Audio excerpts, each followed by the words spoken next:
j'étais accroché à l'épave, je ne sens plus mon corps. Je prends conscience que je m'éloigne de la côte. Les vagues deviennent de plus en plus importantes. Et c'est là que je me suis dit, je dois être maintenant au large. Et là, je me suis serré à ce cordage très fort pour dire, il faut que je me cramponne, il faut que je continue à vivre, il faut que je continue à lutter. Mais il y avait ce bateau qui venait à ma rencontre. Mais moi, j'en étais pas conscient du tout. Moi, je pensais que j'étais en train d'halluciner. J'avais la lumière du projecteur en pleine figure. Aussitôt, une des personnes a dit « Il est là, il est vivant !» Jette tout de suite une bouée de sauvetage. Au moment où ils m'ont hissé sur le pont arrière, je leur ai dit un seul mot, mais qui a été pour moi un soulagement. J'ai dit « Merci ».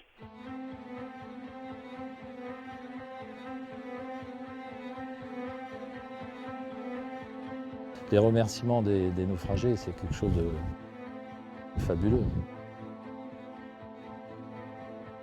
C'est le cœur qui parle, les yeux bien souvent des larmes, de la chaleur humaine, de la vraie relation humaine, vous voyez ce que je veux dire.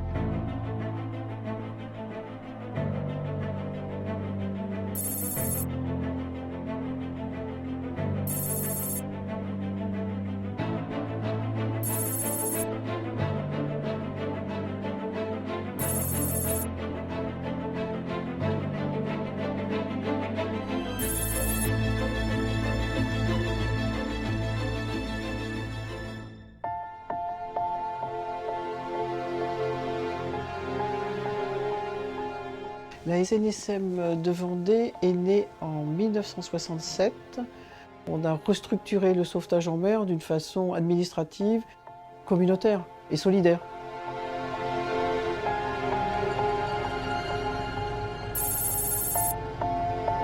Avant la création de la société de sauvetage en mer, les gens n'avaient pas de moyens aussi importants de sécurité.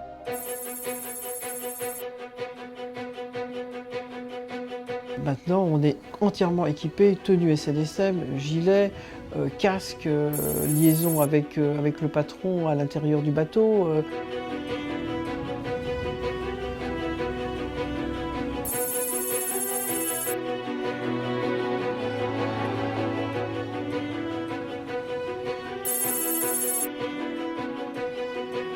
Par exemple, sur la V2 nouvelle génération de Talmont, vous avez un Zodiac que vous pouvez sortir directement de la vedette et partir tout de suite sur le lieu, remonter la personne et puis intervenir tout de suite. Il y a tous les moyens pour sécuriser principalement les bénévoles, parce que si on ne sécurise pas les bénévoles, on ne sera pas efficace pour faire un sauvetage en mer. Allez, cross-étel pour la 298 sur le 6-8. Est-ce que vous me recevez? Ouais, 298 du cross. Oui, c'est au sujet de l'Amazon qu'on entend à la radio. Là. Il se situe dans quel secteur exactement? Dans une station, il y a le patron. C'est le gars qui accepte de prendre les commandes, la responsabilité du bateau, des hommes qui l'emmènent, ceux qu'il va chercher. Non mais 232, mais là j'ai un petit écho ici, là, à 3 nautiques au radar. Juste devant nous. Ah, je le vois là-bas. Dans une mission, il faut que tous les gens soient au top.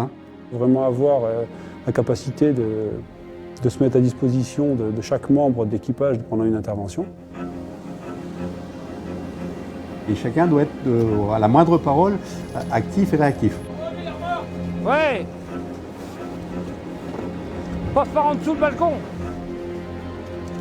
On est vraiment dans un milieu où tout le monde connaît son secteur. C'est ce qui fait la force en fait de la SNSM, c'est que les gens sont tous dans leur jardin. Un marin, il se doit de porter assistance à son prochain, quel qu'il soit.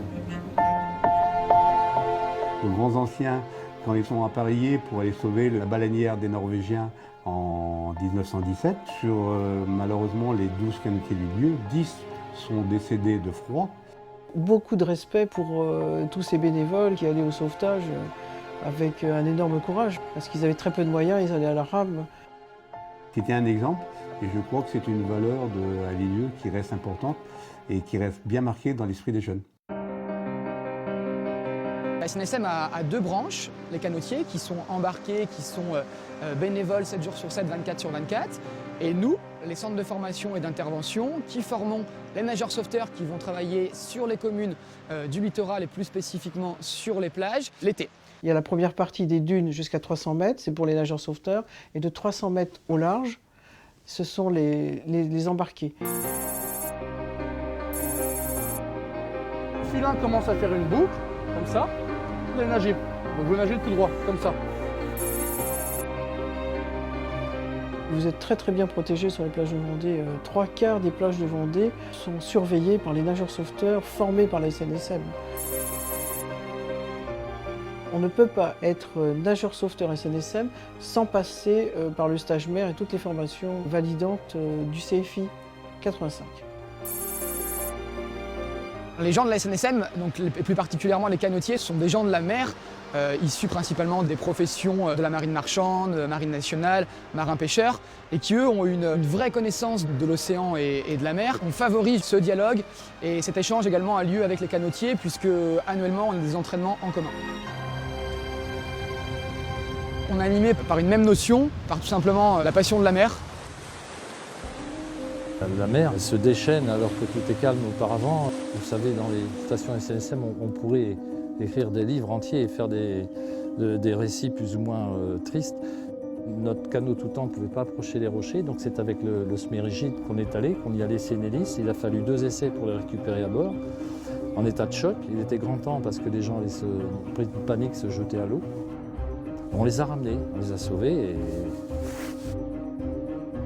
En juillet 1976, le canot Tout-Temps de l'Île-Dieu fait aussi des évacuations sanitaires. Ils ont pris à bord une jeune femme enceinte qui a accouché sur le bateau. Le médecin était très malade à cause du mal de mer, parce que la mer était très formée. Et la jeune femme a été accouchée par un canotier. On ne passe pas 50 ans dans un monde comme celui du sauvetage sans être profondément marqué. C'est une famille, c'est très soudé. Il faut conserver cet esprit parce que c'est lui qui fait qu'on est heureux de participer. J'ai l'impression qu'on est encore plus engagé parce qu'on est des bénévoles. Ils m'ont fait l'honneur de m'accueillir dans leur équipe de fous furieux et c'est un régal chaque jour. C'est ça les vrais bénévoles. Il n'y a pas de place pour les héros. Je sais pas, c'est un rêve pour moi.